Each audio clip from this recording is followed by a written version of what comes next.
Hello friends, hi. BBS ഒക്കെ ആരംഭിച്ച് കാണുമല്ലോ. BBSന് രണ്ട് ടീമുകളായിട്ട് നിങ്ങൾ തിരിച്ചിട്ടുണ്ടാകാം. എന്താണ് ടീമുകൾക്ക് ഇട്ട് കൊടുത്തിരിക്കുന്ന പേരുകൾ? ഞാനിട്ട് രണ്ട് പേരുകൾ നിങ്ങളോട് ജസ്റ്റ് ഒന്ന് പറയാം. ഒന്ന്, നമ്മുടെ തീം എന്തായിരുന്നു? ജീസസ് ദ ലൈഫ് ആർക്കിടെക്റ്റ് എന്നുള്ളതാണ്. സോ അതിൻ്റെ ബേസിലുള്ള രണ്ട് പേരുകൾ. ഒന്ന്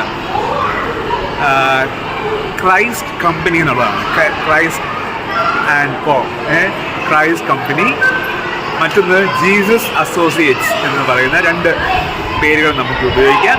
അത് നമുക്ക് ഏറ്റവും ഭംഗിയായിട്ട് നല്ല ഈ തീമിൻ്റെ ബേസിസിൽ, ഈ ആർക്കിടെക്ചർ കമ്പനി എന്നുള്ളതിൻ്റെ ബേസിസിൽ നമുക്ക് ഇട്ടിരിക്കുന്ന രണ്ട് പേരുകളാണ്. സോ നിങ്ങൾക്കത് നന്നായിട്ട് ഉപയോഗിക്കാം.